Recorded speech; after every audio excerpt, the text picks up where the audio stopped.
Glória Barreto, pela saúde de Guiomar Alves Pereira, ação de graça pelo aniversário de batismo da Jéssica Piacente, pelo 30º dia de falecimento do Joaquim de Oliveira Teixeira, filho da Dona Lídia, pela alma de Maria Helena dos Santos, Maria Dedeza Landim, Vicente Saraiva Landim, José Saraiva Landim, Vânia dos Santos e Antônia Ferreira. Vamos rezar também pela alma de João Moro, Estela Degan, Armando Moro, Aparecida Moro, Isilda Bassan de Campos, Neuza de Oliveira, Benedito Nunes Neto, Celso Alexandre de Pascoal e por todas as almas. Vamos ficar de pé, vamos cantar e vamos iniciar a Santa Missa.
Que Deus se lembre da misericórdia dele, tenha misericórdia de nós.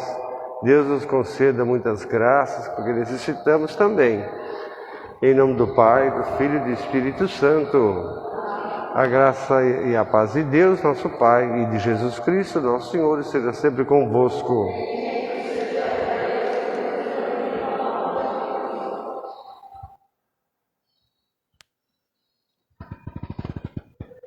Meus irmãos, para celebrarmos com dignidade os santos mistérios, reconheçamos que somos pecadores.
Tua misericórdia. Deus Todo-Poderoso, tenha compaixão de nós, perdoe os nossos pecados e nos conduza à vida eterna. Oremos. Deus de infinita bondade, que nos mandais ouvir o teu amado Filho Jesus, fortalecei-nos com o alimento interior da palavra, de modo que, purificado o nosso olhar espiritual, possamos alegrar-nos um dia na visão da vossa glória. Por nosso Senhor Jesus Cristo, vosso Filho, que é Deus convosco, na unidade do Espírito Santo. Vamos sentar um minuto. Ouçamos o texto do livro do Gênesis, capítulo 12, que narra o momento do chamado. Palavra de Deus acompanhada de uma promessa de bênção. Para Abraão, basta esse negócio aí, basta isso. Não quer saber de nada mais, de grandes coisas. Para ele basta a bênção de Deus, Deus dizendo que vai abençoar. É só isso. Né?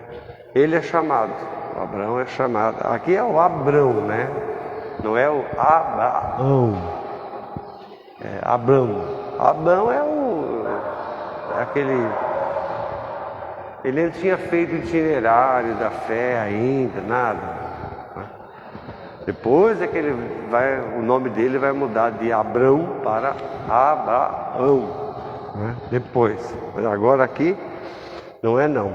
Ele é chamado então, lá de onde ele nasceu, na Caldeia, em Ur, na Caldeia, ele é chamado então para trilhar um caminho de fé.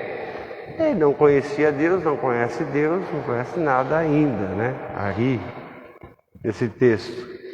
Mas ele vai trilhar esse caminho da fé, né? Vamos ouvir o chamado então? E começa já começa com... Você sabe que Deus não alivia nada, né? Já começa com os grandes desafios. Deus, para ter fé, o Abraão tem que realizar desafios. E são desafios que tiram ele daquela vidinha vulgar, como diz a Rita Lee, a vida vulgar. Tira ele daquela vidinha vulgar, né? Para uma vida realmente boa, de fé, corajosa, etc. Vamos ouvir então a vocação e os desafios.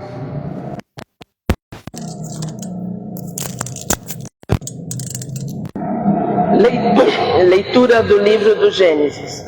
Naqueles dias o Senhor disse a Abrão: sai da tua terra, da tua família e da casa do teu pai, e vai para a terra que eu te vou mostrar. Farei de ti um grande povo e te abençoarei.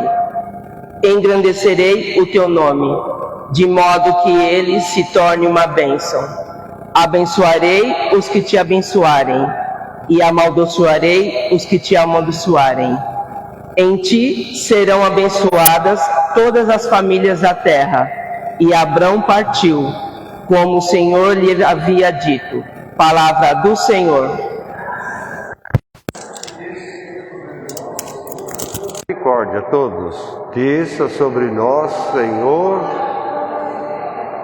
Que a palavra de Deus é correta, é reta, não tem desvio não. A palavra do Senhor é reta, da fidelidade nascem as suas obras. Deus ama quem é justo e Deus ama quem anda direito na vida.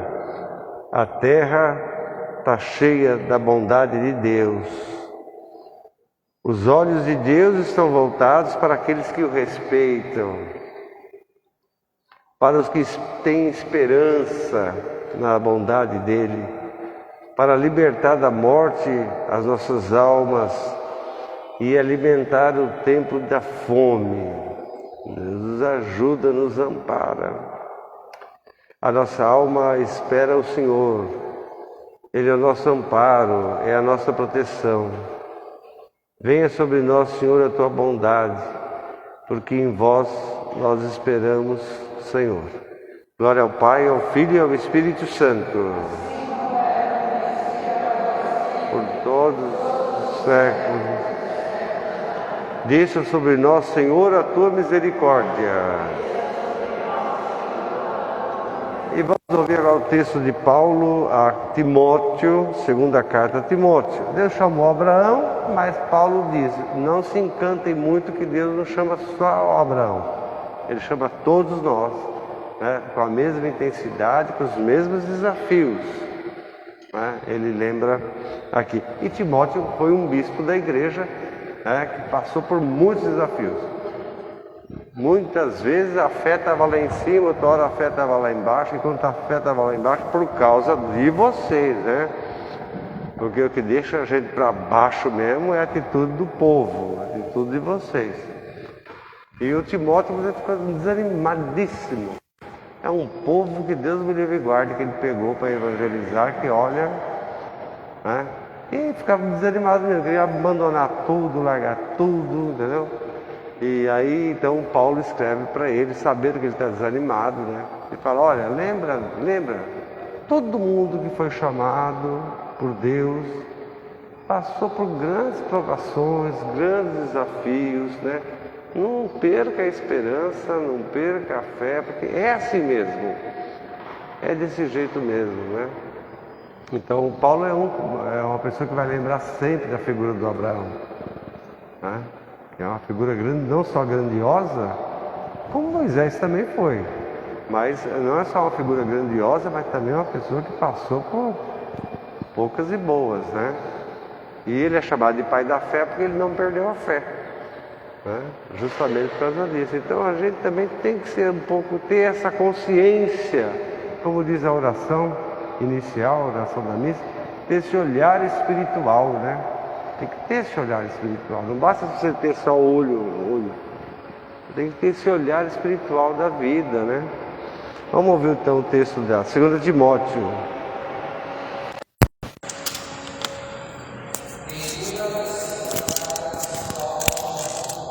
Caríssimo, sofre comigo pelo Evangelho, fortificado pelo poder de Deus. Deus nos salvou e nos chamou como uma vocação santa, não devido às nossas obras, mas em virtude do seu desígnio e da sua graça, que nos foi dada em Cristo Jesus, desde toda a eternidade. Esta graça foi revelada agora, pela manifestação do nosso Senhor Jesus Cristo. Ele não só destruiu a morte, como também fez brilhar a vida e a imortalidade por meio do Evangelho. Palavra do Senhor.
Vos bendizemos.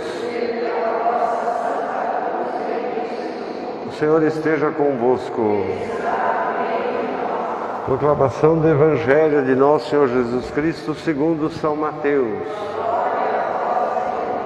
Naquele tempo, Jesus chamou consigo Pedro, Tiago e João, seu irmão, e levou-o em particular a um alto monte, uma montanha, e transfigurou-os diante deles. O rosto de Jesus ficou resplandecente como o sol. A roupa, as vestes ficaram brancas como a luz. E apareceram Moisés e Elias conversando com ele. Pedro disse então a Jesus: "Oh, que maravilha! Senhor, que bom estar aqui, nesse momento aqui. Nós já combinamos, nós dos três aqui já combinamos, vamos fazer 3 tendas agora. Uma para o Senhor, outra para o Moisés e outra para o Elias." Pedro estava falando ainda, quando de repente uma nuvem luminosa cobriu eles com a sua sombra. E da nuvem veio uma voz forte, meio braba, que dizia: "Este é o meu filho muito amado, é Jesus. Eu pus toda a minha complacência nele." E escuta o que ele fala. Quando ouviram essas palavras, os discípulos, é lógico, ficaram morrendo de medo. E, desesperados, caíram no chão, botaram o rosto no chão, assim, de medo e apavorados mesmo. Então Jesus chegou, se aproximou, ajudou eles a levantar, tocou e disse para eles: "Fica de pé, não tenham medo." Erguendo os olhos, Pedro, Tiago e João não viram mais ninguém, só estava Jesus.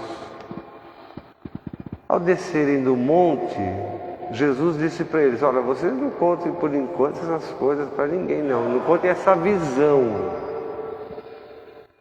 até que o Filho do Homem ressuscite dos mortos." Palavra da salvação. Podemos sentar. É uma beleza, um espetáculo, o Evangelho do segundo domingo da Quaresma. Evangelho que descreve a transfiguração de Jesus. Todos os evangelhos, os 3 evangelhos, Marcos, Mateus e Lucas, narram a transfiguração de Jesus. Mas ela vem a partir de uma sequência, né? Nós sabemos que Jesus venceu o mal. Jesus venceu o mal no deserto, Jesus venceu a mentira, a divinização do poder, a promessa de bem-estar, aquela promessa furada, aquela promessa safada do diabo, né, no deserto, de conceder a Jesus um futuro maravilhoso, brilhante, espetacular, uma maravilha. O mal, não devemos esquecer disso. O mal sempre é contra Deus, por mais bonito que o mal seja. O mal, ele se faz de bonito, ele mente. O mal é mentiroso, ele é enganador, ele é tentador. O mal não gosta de Deus. O mal não gosta de Deus. Lá no deserto, o mal se fez parecer uma figurinha bonita, legal, até citava a Bíblia para Jesus, né? Fazia essas coisas. Mas Jesus não se engana. Jesus não se engana. Jesus repele o mal, não permite a ação dele. Jesus venceu o mal. E nos deu esse ensinamento também para mostrar que nós temos essa capacidade de vencer o mal, né? Vencer o mal. O mal sempre tem essa conversinha fiada, né? Que ilude a gente, engana, nossa Senhora. Se a gente bobear,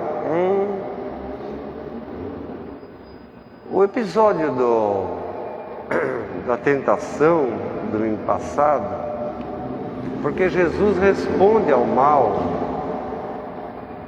citando o livro do Deuteronômio. A palavra Deuteronômio significa segunda lei, ou seja, Deuteronômio é uma interpretação dos 10 mandamentos, que foi de 1500 antes de Cristo, foi para depois do exílio da Babilônia. Depois que acabou o exílio, houve uma reforma na religião judaica, né? Quando surgiu o livro do Gênesis, Êxodo, etc., né? Deuteronômio significa segunda lei. Na Bíblia hebraica, a tradução mais correta para o Deuteronômio é o primeiro versículo do livro de Deuteronômio. Essas são as palavras que Moisés disse. É esse o sentido original.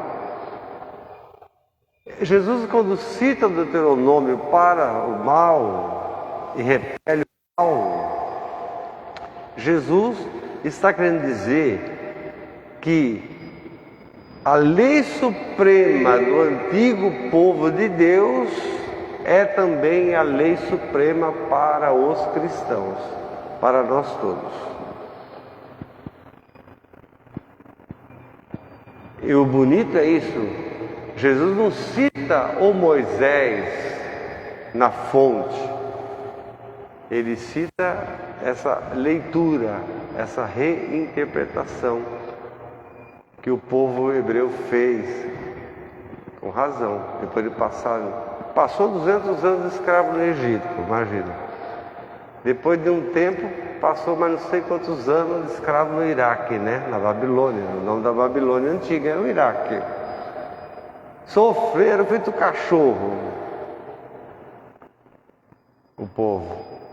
Então é natural que depois de destruição total, né? Que tanto os egípcios quanto os iraquianos impuseram ao povo hebreu, é natural que depois se haja uma reforma, se haja uma mudança, reaglutinar, reunir de novo o povo, né? É isso que o Deuteronômio nos fala. E o bonito é que Jesus usa o Deuteronômio para vencer o mal, para vencer o tentador. Os evangelhos, Marcos, Mateus e Lucas, os evangelhos narram esse momento chamado de transfiguração. E eles tratam esse momento como uma visão. Eles usam esse tipo de linguagem teológica. É uma visão. Uma visão provocada por Jesus, onde eles estariam no alto de uma montanha. Os textos narram que a transfiguração aconteceu 6 ou 8 dias depois. Não fala nada antes, só diz assim, depois de 6 dias, ou Lucas fala que é 8. Depois de 8 dias, Jesus chamou Pedro, Tiago, João, subiu a montanha. Então se acredita que estavam todos em Jerusalém. Então se estavam todos em Jerusalém, alguma festa tinha acontecido, alguma coisa importante. E se calcula e se acha que é a festa do Yom Kippur, que é a festa do perdão, a festa da reconciliação. Ou a festa dos tabernáculos. Essas são festas instituídas por Moisés. Não tinha só a Páscoa, mas também tinha outras festas durante o ano. O Yom Kippur é um ato penitencial gigantesco, é só ato penitencial. E é o dia do perdão. E a festa dos tabernáculos é lembrar que a lei, a palavra de Deus, ficou dentro da cabaninha no deserto lá, uma cabaninha muito mequetrefe, né? E a palavra de Deus ficou lá dentro, até depois, quando fizeram aquele baú, jogaram a lei lá dentro, o baú, chamada Arca da Aliança, né? Botaram dentro de um baú. Deus explicou como é que era para ser feito esse baú, e E pronto, era lembrar isso. Mas o objetivo aqui é interessante porque a transfiguração está associada com essas duas coisas. O perdão necessário para a vida e a festa dos tabernáculos. Quem é o templo de Deus, então? Quem que é o templo de Deus? É Jesus. Jesus é o templo de Deus. Ele é o verdadeiro templo. Então, essas festas têm a ver com a transfiguração, reconciliação total proposta por Jesus, e que Jesus é a casa de Deus, Jesus é o templo, está na casa de Deus. E vocês reparam bem, a transfiguração tem um ar de ressurreição. Tem um ar de ressurreição, tem um ar de grandeza, tem um ar de beleza, tem um ar de vitória. Mateus e estudiosos bíblicos, famosos, antigos, etc., aqueles que produziram as boas teologias do meu tempo, né? Alemães, luteranos, católicos, belgas, americanos, norte-americanos, etc., eles não entendiam antes por que a transfiguração é colocada ali naquele lugar, na metade dos evangelhos, logo depois da profissão de fé de Pedro. Porque para você entender o evangelho, você tem que entender essa métrica. Por que um assunto vai para outro, do outro assunto vai para outro, do outro assunto vai para outro? E tudo tem ligação. Tem que entender isso, né? Essas pessoas entenderam o seguinte, e eu acho que é isso mesmo, que Mateus, Marcos e Lucas colocam a transfiguração no centro ali, no meio do Evangelho, para dar um certo conforto para os apóstolos e também para nós. Porque de fato fala de uma coisa espetacular. O rosto de Jesus parecendo o sol, a roupa fica brilhante, e aquela coisa, aquele incenso para cá, incenso para lá, Elias e Moisés ali. É uma visão lindíssima, que você fica, poxa vida, que beleza, né? Então, essa cena, meio que fora do contexto de Páscoa, mas ao mesmo tempo da Páscoa, eles falam que foi colocado ali justamente para dar uma aliviada, vamos dizer assim, uma certa calma, né? Na gente e neles lá.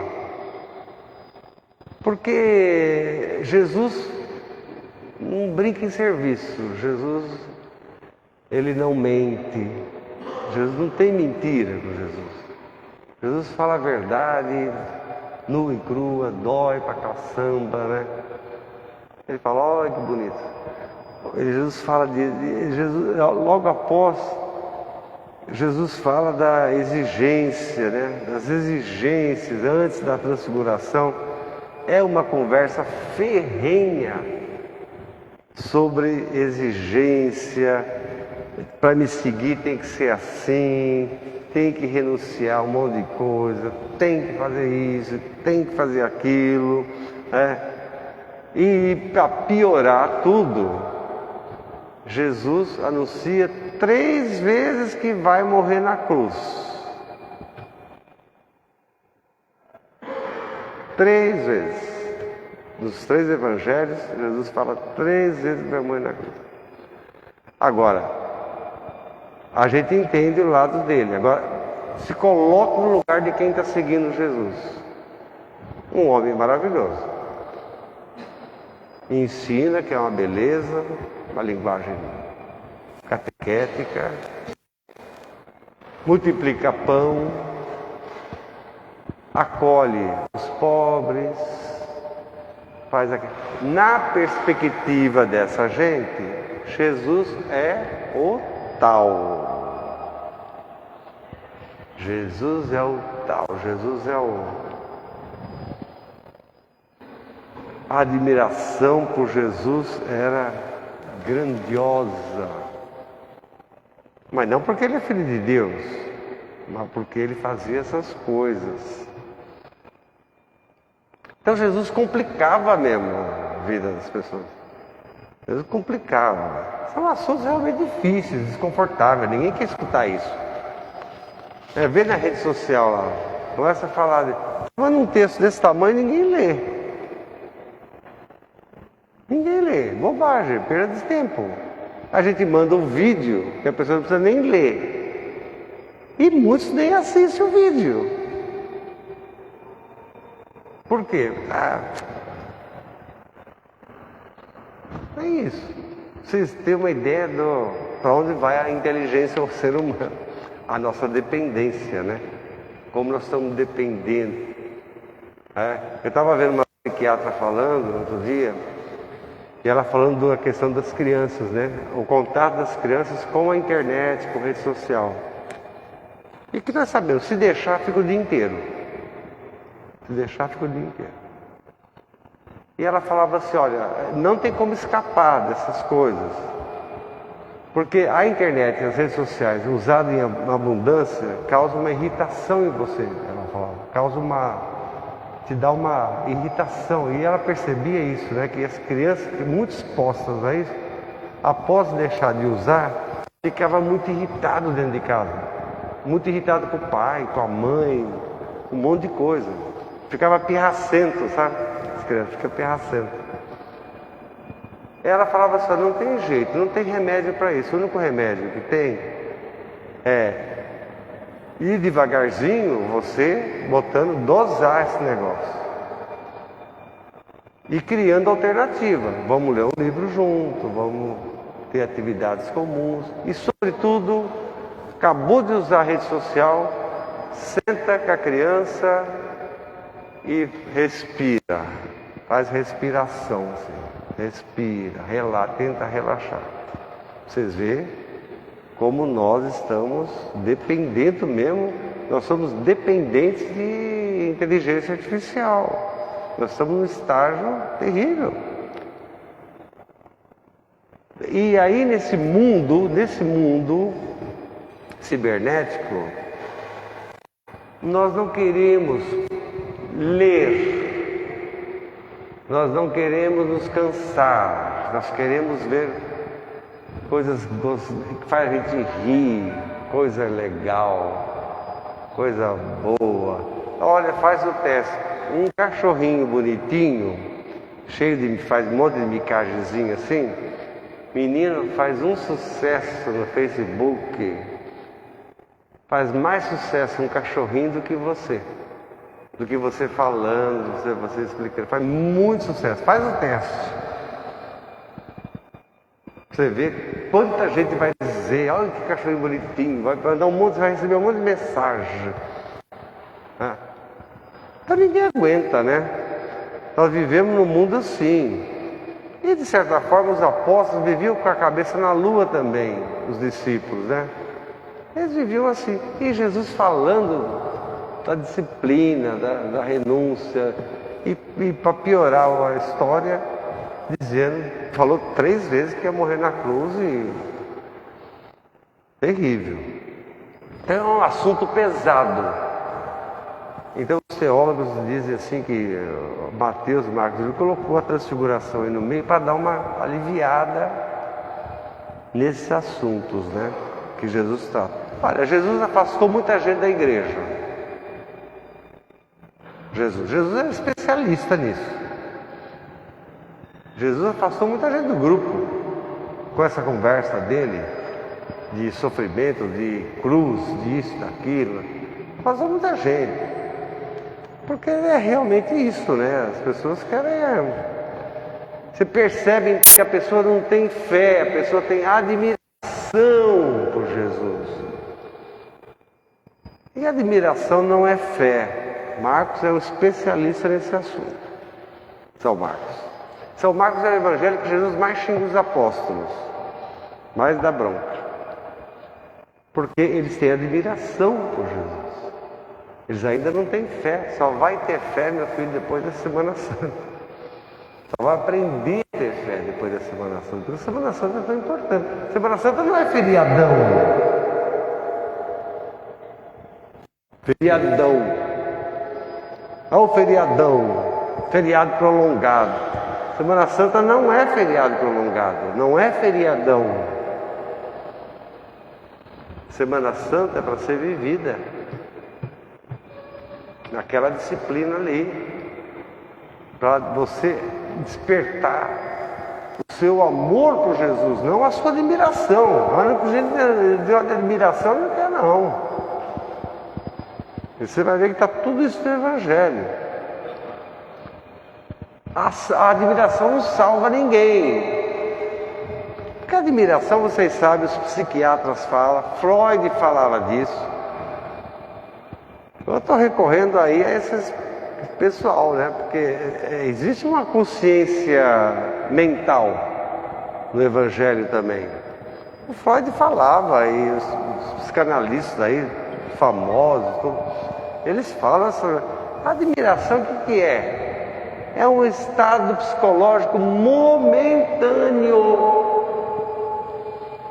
É um estado psicológico momentâneo. A admiração é um truque, na verdade. A admiração é um truque. É um truque que você usa conscientemente ou não, você usa porque você tem um interesse por detrás. Quando você realiza aquele interesse, a admiração acaba. Então não tem mais admiração. O que era admiração vira decepção, né? Rapidamente, porque é momentâneo. Então por isso que a admiração não salva, porque Jesus não quer que você tenha uma coisa momentânea, de acordo com o seu humor, de acordo com o que você acha das coisas. Não, Ele quer uma coisa realmente séria. Então não embarcar nisso, né? A admiração é momentâneo, esconde coisas obscuras, esconde interesses, né? Seus, consciente ou inconsciente. Não necessariamente você tem que ter consciência do interesse. Às vezes você não tem consciência do interesse. Por isso que o psicanalista, ou uma pessoa mais preparada, talvez possa ajudar. Talvez também. Também não é tudo também. E eu acho que a gente tem que pedir sempre para Deus abrir os olhos da gente. Sempre. Que Deus abra os olhos da gente. Para a gente poder detectar as nossas coisas bonitas que a gente tem, mas também detectar as mazelas que a gente tem, carrega dentro da gente. Ixi, Deus me livre e guarde. Uma poeirada total, assim, né? Um porão assim, cheio de... Deus me livre. Os porões da alma, né? Que tem. Bom, nós sabemos então, o que diz? Resolveu o problema, usou a admiração para ganhar mais pão, para ganhar uma curinha, para ganhar isso aqui, para ganhar isso, para ganhar aquilo, para ganhar amizade, para ganhar uma coisinha. Resolveu, ó. Bye, bye. Bye, bye, Jesus. Bye, bye, igreja. Tchau. É isso, essa é a verdade. Essa é a realidade. Todo mundo que dá uma faz assim é porque... né? Bye, bye. Esses problemas que Jesus enfrentou lá, nós enfrentamos hoje também. No campo pastoral, mas... estamos aí. Tateando. Tentando, porque nós vivemos num tempo chamado mudança de época, ou época em mudança, se você preferir, onde depois da Segunda Guerra Mundial, realmente, nós não queremos problema, não queremos problema em nada, na vida, nada, não queremos problema, nada, sobretudo então, na fé, então, nem pensar. Não queremos disciplina, exigência, sinal de fidelidade. Para casar, meu Deus do céu, tem que prometer fidelidade um para o outro, mas é uma coisa isso. Para que ter esse negócio de fidelidade? Vai uma canseira. Mas é isso que mesmo é. Aí não quer problema, a gente não quer peso, a gente não quer coisa que a gente julga estar errada. Mas porque no fundo nós temos um probleminha que é o interesse da gente, né? No fundo é isso. Olha, a lista é muito grande, minha gente, não vou nem perder meu tempo aqui. O amor a nós mesmos cresce muito, é forte. Essa satisfação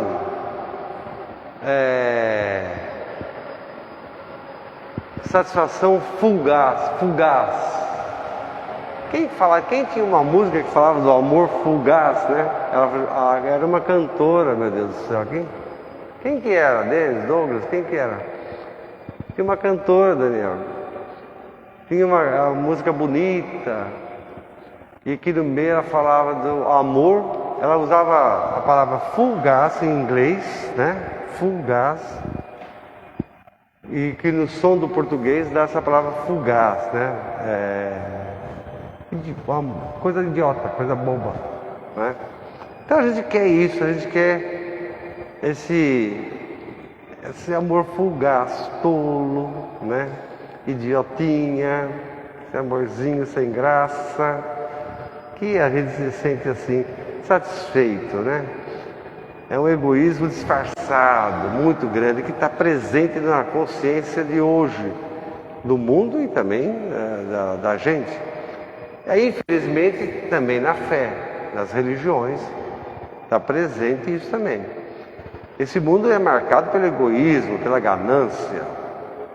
A luz de Deus não brilha no mundo assim, não tem.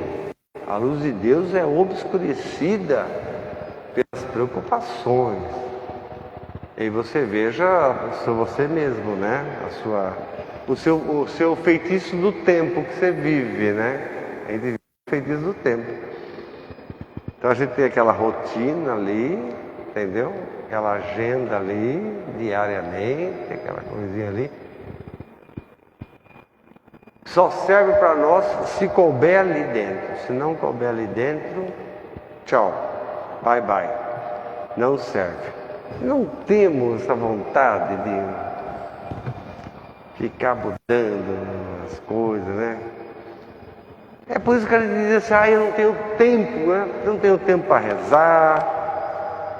Sou uma pessoa incapaz, imagine, sou uma pessoa incapaz de ajudar na paróquia, de fazer alguma coisa que presta. Eu não tenho tempo para nada. Minha vida é trabalhar. Minha vida é essa. É cuidar dos meus netos. Minha vida não é. Isso é uma grande desculpa que você dá para bye bye Jesus. Bye bye a fé. Era assim os apóstolos, né? Eles eram desse jeito mesmo. Também. E nós também somos assim. O problema é que Jesus fala, você tem que dar testemunho, né? Da fé. Como é que você vai dar testemunho da fé assim? Se você não romper essa mentalidade, essa cultura fugaz, não dá. Dos 12 e outros, Jesus chamou os 3, Pedro, Tiago e João. Ele reservou só para esses 3 o privilégio de dar testemunho da transfiguração. Mas por que Jesus escolheu esses 3? Garanto que tinha gente mais santa lá. Esses 3 não são santos. Não são. Não vai esquecer, né? Pedro é que na hora da aprovação vai negar Jesus. Os 2, o Tiago e o João, são eles que vão pedir para Jesus, olha, dá um jeitinho aí da gente ficar numa boa lá em cima, na ressurreição. ficar mais pertinho. Os dois, Tiago e João, são tão safados, que eles usam a mãe deles para conversar com Jesus. Pede para a mãe lá conversar com Jesus. Eu sou a mãe deles, tudo bem com o senhor? A gente gosta muito, tudo. O senhor não quer dar um jeitinho de garantir mesmo? Eles se sentiam realmente pessoas assim que achavam que tinha privilégios. Esses foram os 3 primeiros chamados, né? Nós sabemos disso. Um largou aí, o outro largou o trabalho lá, a pesca, o outro largou lá a sogra, largou não sei o quê, o outro largou não sei o quê para seguir Jesus. Eles achavam que tinha que ter isso, tinha que ter um privilégio qualquer, uma corrupçãozinha leve, entende? Uma garantia. Eles achavam que eles mereciam mais que os outros, essa é a verdade. Então são 3 pessoas deploráveis. Se eu fosse Jesus, naquele tempo, fosse reitor daquele seminário, Pedro, Tiago e João eram os primeiros que iam embora. Mandava embora. 3 pessoas deploráveis. Horrorosos. Então, Jesus chama justamente esses 3. Engraçado. Chama 3 cabeçudos para isso, para dar testemunho. Olha como Deus é bom, hein? Chama os 3. Porque Jesus escolhe não segundo os critérios da gente, né? Mas de acordo com o plano de amor dele. O amor de Jesus é um amor que não tem medida. É um amor grandioso. Ele escolhe com esse desígnio de amor, como a primeira leitura fala, e como Paulo fala para Timóteo. Não esqueça disso. Né? Não se sinta diminuído em nada. Nada. Nem no mundo, nem na fé. Não se sinta diminuído. Porque Deus age assim. Deus tem esse desígnio de amor. Ele escolheu esses 3, chamou esses 3 para estar com ele. Eles não sabem nem o que vai acontecer, essa é a verdade. Não sabem o que vai acontecer. A única coisa que eles sabem é que Jesus, depois de ficar aqueles monte de dia festejando lá, o Yom Kippur e a festa dos tabernáculos, não sei porquê, e você ficar uma semana rezando, pedindo perdão a Deus pelos pecados, é tempo para chuchu. Não sei porquê. Jesus chamou os 3 para rezar, a única coisa que eles sabem é isso. Vamos subir lá em cima, vamos rezar. Vem vocês, vamos rezar. A única coisa que eles sabem. Vamos rezar. O Pedro, com aquele gênio que ele tinha, terrível. O Tiago e o João também. Tiago e o João era gentil. O Pedro, coitadinho, era um vizinho pescador. Tiago e o João não. O pai era empresário, tinha barco, era dono de 2, 3 barcos. Era um cara. Não. E o Tiago e o João é chamado, vocês veem o gênio que é deles, hein? Como era? É chamado de filhos do trovão. Pra vocês terem uma ideia do gênio que esses caras tinham. Não pensaram para pensar, não. Era ali na lata mesmo, era um gente danada. O João, coitado, era mais novinho, a tradição bíblica diz que ele tinha uns 24 anos de idade, por aí, mas 20 anos de idade, novinho. E o problema do João é que, assim, ele tem uma admiração por Jesus tão grande que praticamente desumaniza Jesus. Sabe a pessoa que tem uma admiração tão grande por você, tão grande? O primeiro deslize que você tiver, meu filho, já era. Aquela admiração vira ódio, vira decepção, vira todas essas coisas.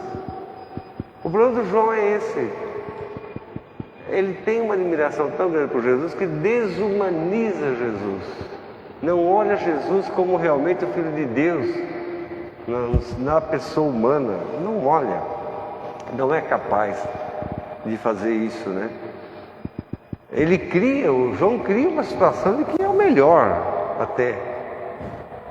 Olha como ele é danado, o João é muito manipulador.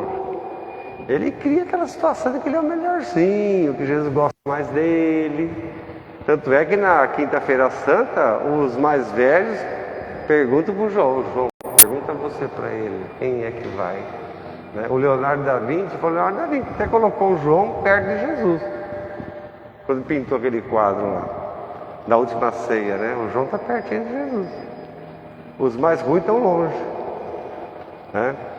Então, os três se achavam realmente privilegiados. Apóstolos difíceis, problemáticos, né? Em tudo. Talvez por isso Jesus tenha escolhido esses três. Para que eles possam ver, enxergar, ver de verdade, presenciar a transfiguração.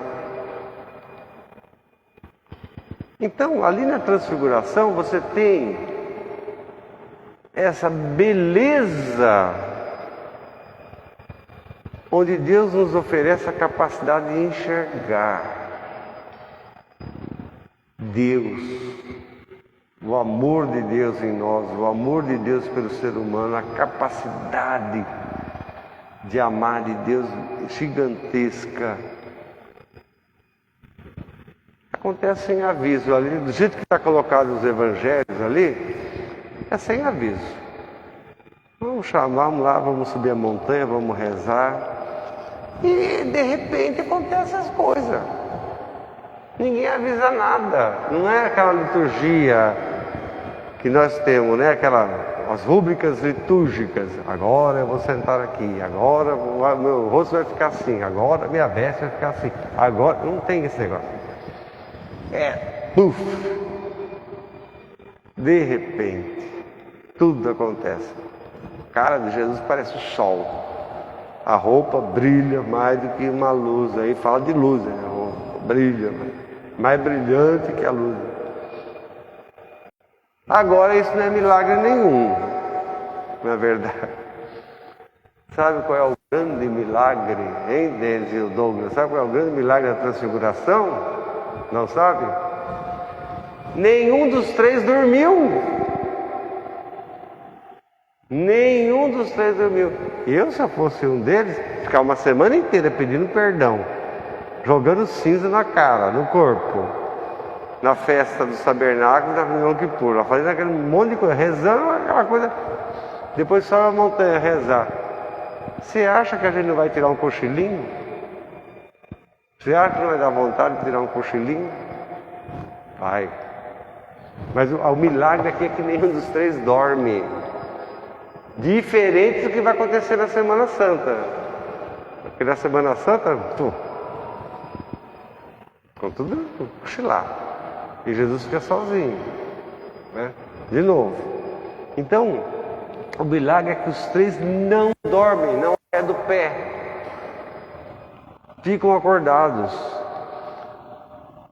Mas o impressionante ali também, viu, Denis e Douglas, eles pouco reparam Jesus, o que acontece em Jesus. Para eles, o Pedro, Tiago e João, você enxergar o Moisés e o Elias, meu Deus do céu, quem é Moisés e Elias? Os três são os heróis da Bíblia. Eles são fãs de carteirinha do Moisés e do Elias. Só faltou eles pedir, dá licença, o senhor assinar um autógrafo aqui para nós. Só faltou isso. Tanto é que sem avisar Jesus, nada. Os três combinam ali. Como é bom estar aqui, hein? Moisés e Elias, joia. Como é bom estar aqui. Vamos fazer 3 tendas. Os três decidem sem conversar nada. Manipula, quer tentar manipular Jesus. Né? Vamos fazer 3 tendas. Uma para o Senhor, outra para Moisés e outra para Elias. E vamos ficar aqui. Lógico. 2 grandes heróis. Vamos ficar aqui. Mas aí sabe o que acontece, né? Eles estavam começando a querer fazer as coisas. Então veio o quê? Esse sujeito aqui, o pai. entrou na história. Deu uma bronca nos 3. Deu uma bronca nos 3. É bronca mesmo, né? Espera aí, esse daí é Jesus. Eu falo, o Moisés e o Elias não. Esse daí é Jesus, é o meu filho.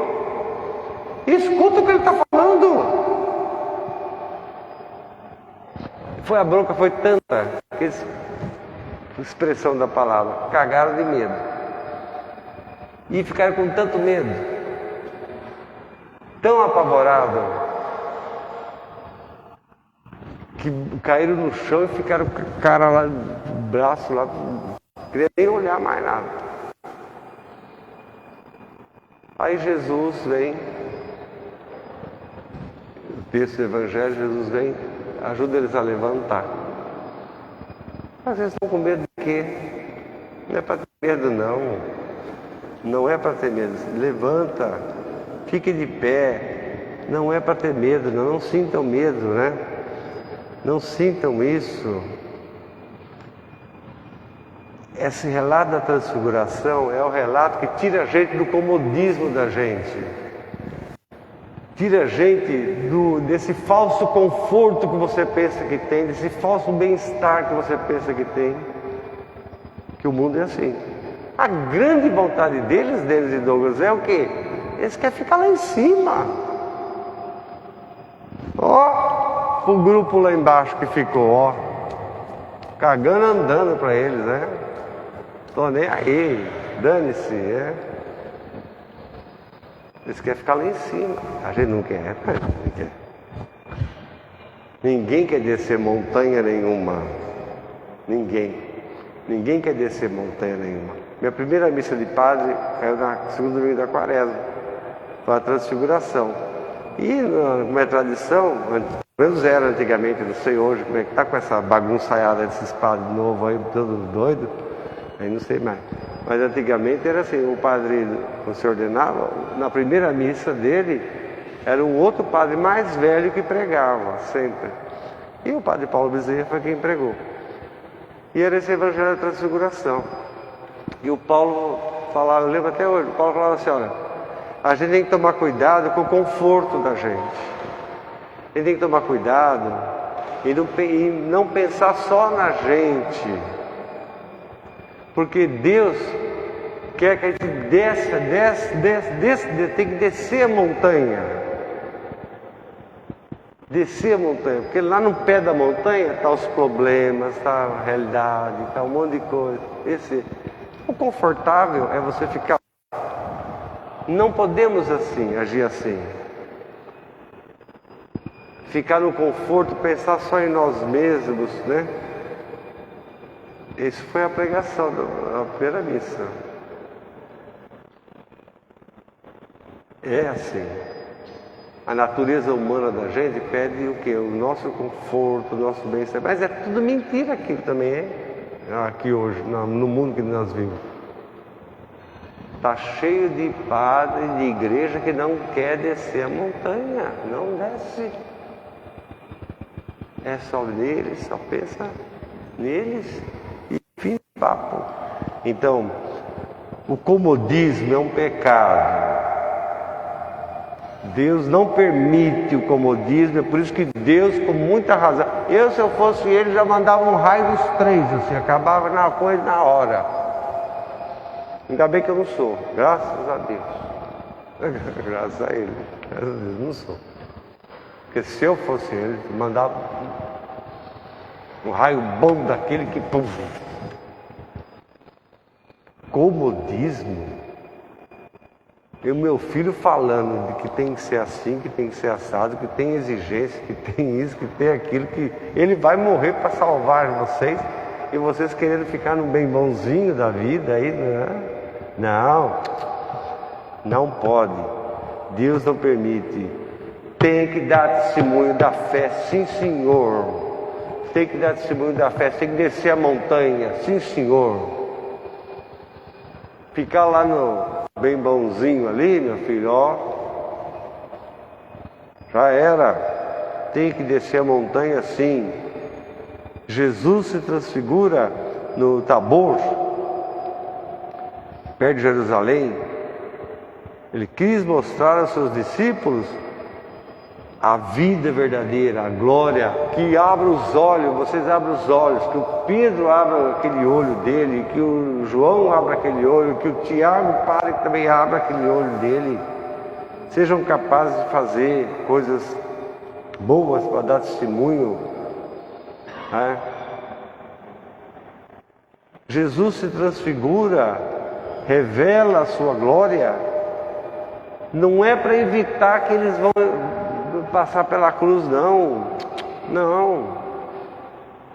Vocês não percebem certas coisas na história. Você reparou como é que Pedro morre? Ele morre crucificado no final de tudo, né, da vida, lá beirando os 80 anos mais ou menos. Pedro morre crucificado. E vocês repararam como é que ele pede para o carrasco dele? Eu não quero morrer, eu não quero ser crucificado assim, como Jesus foi. Eu quero ser crucificado de cabeça para baixo. Qual que é o detalhe? Os pés para cima. Esse que é bonito, Os pés para cima. Os pés fincados em Deus, na glória de Deus, e a cabeça aqui. E o Tiago morre decapitado. Agradeceram a Deus porque ia morrer. Agradeceram a Deus pela morte. E o João morre também, exilado, sozinho, abandonado, largado. Toda aquela admiração que ele tinha pelos outros, foi tudo para baixo. Morreu ali. Eu acho que o João sofreu mais, né? Pelo jeito. Então, a transfiguração não é para impedir, a glória de Deus não é para impedir a cruz, as dificuldades. Quem morre com Cristo, com Ele ressuscita. Esse é o grande ensinamento da transfiguração. Quem luta com Jesus Cristo, quem luta com Ele, também triunfa com Ele. Essa é a mensagem da transfiguração. A cruz não é enfeite, não, senhor. A cruz não é enfeite, não. Essa cruzona está no altar, não é para enfeitar o altar, não. A cruz não é simplesmente um adorno, mas a cruz é a representação grandiosa do amor que Deus sente por nós, que Deus tem por nós. Deus é que nos salva do pecado, do mal. Deus nos salva até da gente mesmo. Nós somos mais perigosos. Cada um de nós é mais perigoso que muita coisa. Então a cruz seja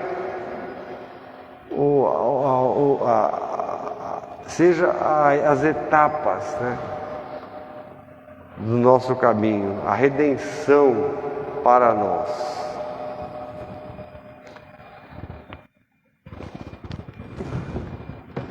Eu esqueci meu livrinho azul lá, dentro da sacola.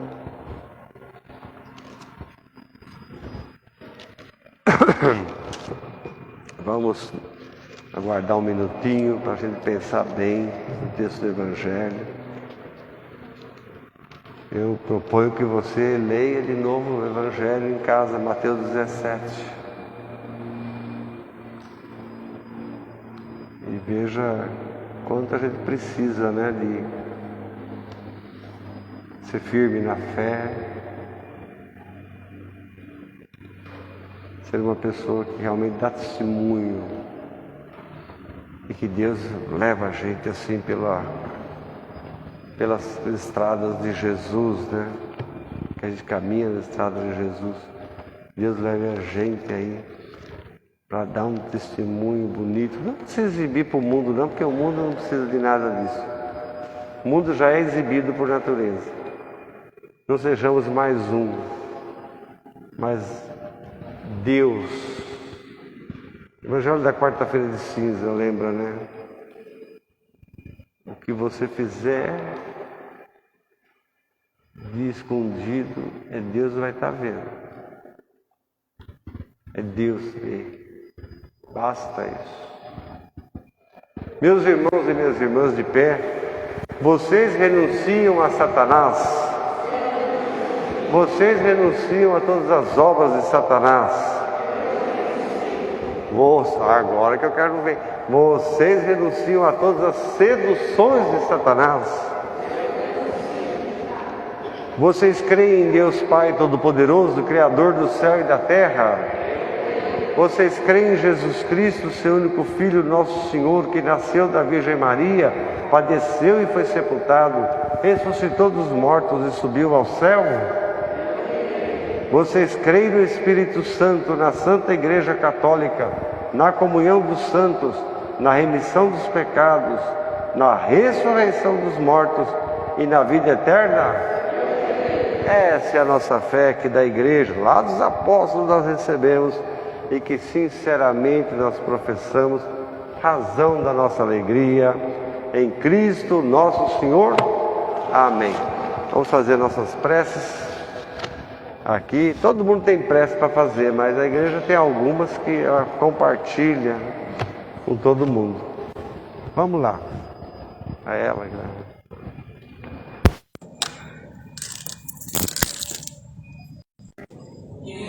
Irmãos, alimentados pela palavra de Deus, invoquemos a bondade do Senhor para que escute as nossas preces. Vamos todos dizer: iluminai, Senhor, a vossa igreja. Deus da luz e da vida, iluminai a vossa igreja, para que, transfigurada pela morte e ressurreição do Cristo, anunciei com fidelidade o vosso projeto de amor. Nós vos pedimos: iluminai, Senhor, a vossa igreja. Deus de toda ternura, transformai-nos em novas pessoas, com novo espírito e novo coração, e ajudai-nos a fazer essa caminhada quaresmal com toda a fé e desejo de conversão. Nós vos pedimos: iluminai, Senhor, a vossa igreja. Deus da partilha e da providência, fazei que esta campanha da fraternidade, na luta contra a fome, possa gerar frutos de partilha, de solidariedade e de pão na mesa dos pobres. Nós vos pedimos: iluminai, Senhor, a vossa igreja. Escutai as nossas preces, ó Deus bendito, e renovai-nos pela força da vossa palavra, manifestada em Jesus Cristo, vosso Filho, na unidade do Espírito Santo. Amém.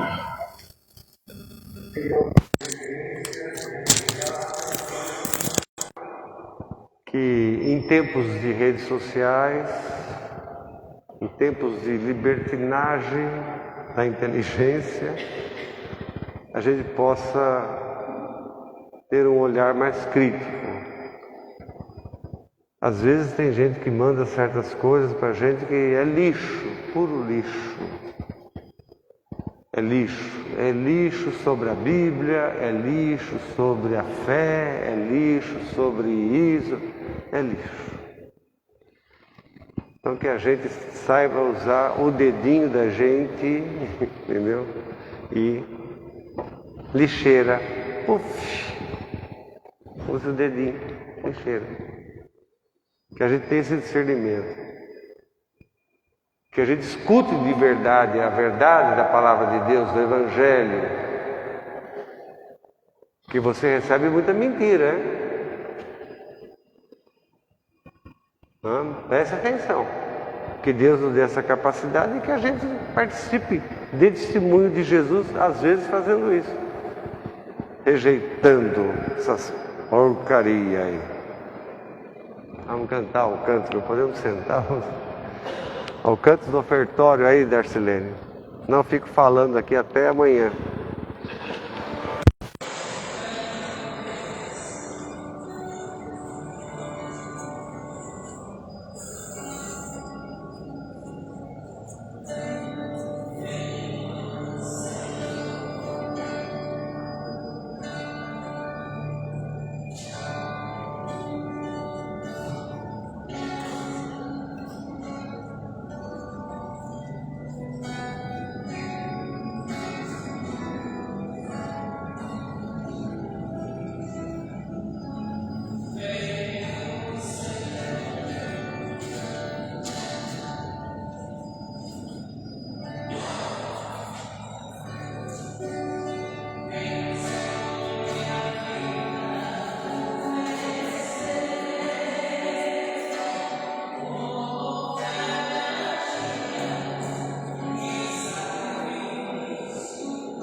sacrifício para a glória do seu nome, para o nosso bem. Senhor, esse sacrifício, essa doação, essa oblação, lave os nossos pecados e santifique o nosso corpo e o espírito do nosso povo, o povo de Deus, para celebrarmos com dignidade as festas da Páscoa, por Cristo nosso Senhor. O Senhor esteja convosco. Corações ao alto. Demos graças ao Senhor nosso Deus. Senhor Pai Santo, Deus eterno e onipotente, é verdadeiramente o nosso dever, a nossa salvação, te agradecer sempre em toda parte, por Cristo nosso Senhor. Depois de anunciar aos discípulos a sua morte, manifestou-lhe no Monte Santo o esplendor da ressurreição, da sua glória, para mostrar com o testemunho da lei e dos profetas que pela sua paixão alcançaria a glória da ressurreição. Por isso, com os anjos e os santos do céu, proclamamos na terra a tua glória, dizendo a uma só voz: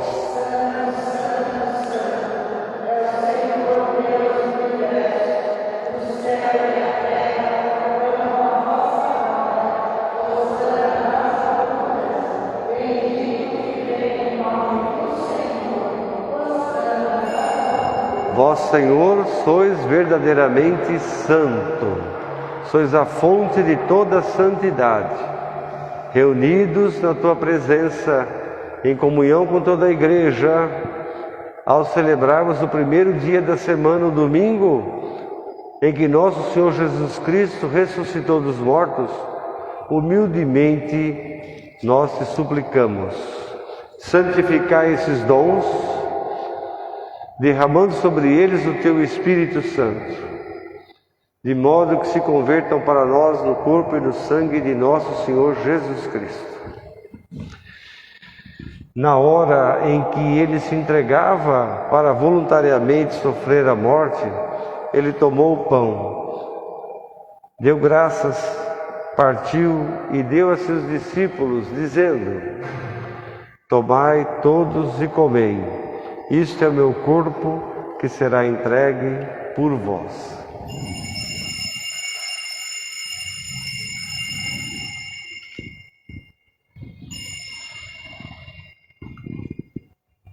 De igual modo, no fim da ceia, ele tomou o cálice e, dando graças, deu a seus discípulos, dizendo: tomai todos e bebei. Este é o cálice do meu sangue, o sangue da nova e eterna aliança, que será derramado por vós e por todos para a remissão dos pecados.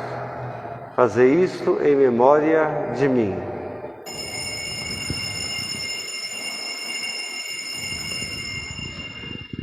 Mistério da fé para que o mundo seja salvo.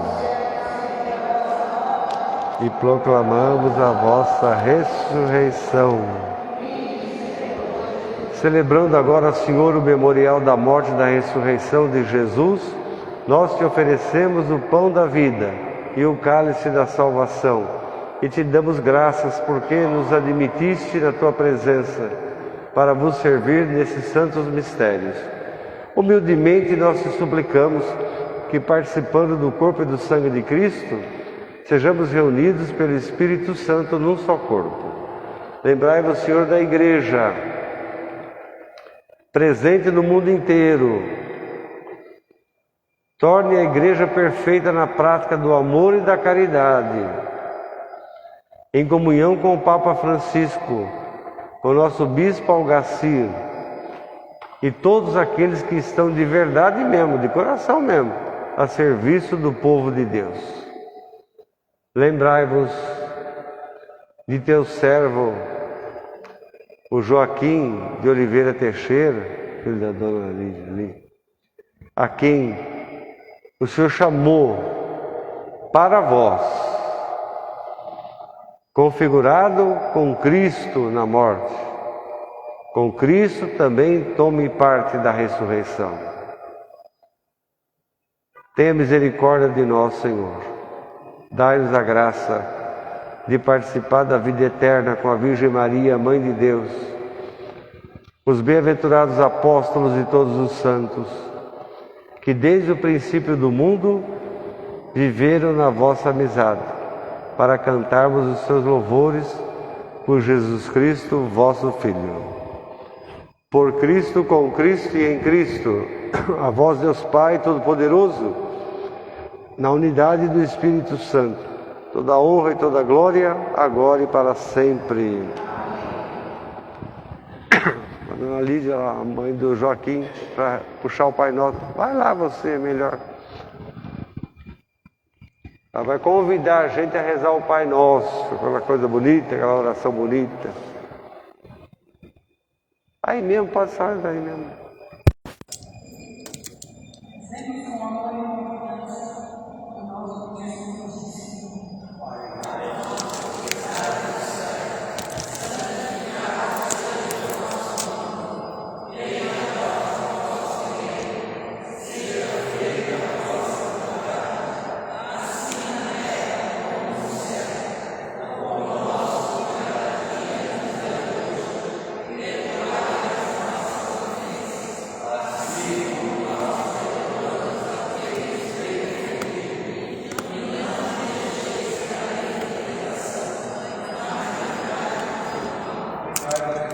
Senhor, dai ao mundo a paz em nossos dias, que estão precisando. O mundo precisa. Para que, ajudado por Tua misericórdia, sejamos todos nós livres do pecado e de toda e qualquer perturbação, enquanto esperamos a vinda gloriosa de Jesus Cristo, nosso Salvador. A paz do Senhor esteja sempre convosco. Cordeiro de Deus, que tirais o pecado do mundo,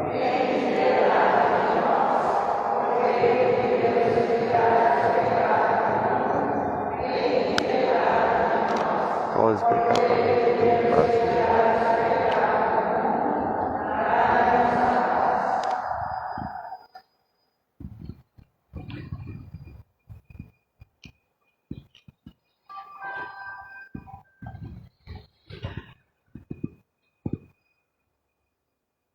Este é o meu Filho, Jesus, muito amado, no qual eu pus todas as minhas complacências. Escute o que ele fala.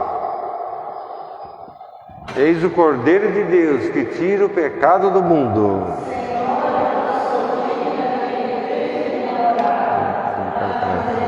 Amém.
vacinação agora, tem que tomar essa vacina, que é com a cepa original e é a bivalente, não é isso?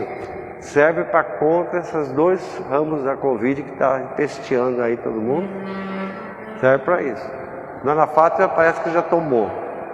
Que essa semana foi os que tinham 90 anos para cima, não é isso? Os que tinham 120, 130, é esse pessoal. Essa semana é da minha, amanhã eu vou tomar. Amanhã cedinho. Vocês já tomaram, ó. Mas amanhã só a minha fase, amanhã cedinho eu vou tomar. E tem que tomar vacina, vocês não brinquem em serviço. Gente, a gente está usando máscara, claro que você não queria usar, lógico que você não quer usar, mas incomoda, a gente fica suando, vontade de espirrar, o pelinho da máscara entrando no nariz da gente, é horrível realmente. Mas de outro jeito. E sabe por que não tem jeito? Porque tem 50 milhões de pessoas no Brasil que não tomaram vacina. 50 milhões de pessoas não tomaram dose nenhuma da vacina. Então, essas pessoas, elas podem estar com Covid. E essas pessoas é o perigo para nós. Não é nós que somos, não. Né? Essas pessoas é o perigo para nós. Estão entendendo o que eu estou falando? Então, tem que tomar vacina, não tem jeito, não adianta, não adianta. Tá bom, não quer tomar, tudo bem também, fique trancado dentro da sua casa então. Né? Porque você correu o risco de contaminar os outros, né? Porque quem não tomou vacina pode estar com vírus. Porque o vírus ele é danado, né? Por isso que chama vírus. O vírus é o bicho mais esperto que tem na biologia, é o vírus, né? Porque o vírus ele entra, ele se adapta ali. Por isso que você tem que tomar a vacina para dar uma quebrada nele. Entende? Então é isso. Tome a vacina. Não se esqueça disso, é muito importante. E amanhã, 9 horas da manhã, quem quiser tem missa aqui, eu vou vir rezar aqui. Cansado de rezar sozinho em casa. Cansa. A gente cansa de ficar rezando sozinho em casa. Então amanhã, 9 horas, eu venho aqui, rezo a missa aqui. Viu? Quem quiser vir, venha participar, tá bom? Eu vou no posto, depois do posto eu venho aqui rezar a missa, tá bom? 9 horas da manhã, tá bom? Quem quiser, puder, apareça, que será. Vamos rezar junto, né? Vamos rezar junto, né? Ai, meu Deus, oremos.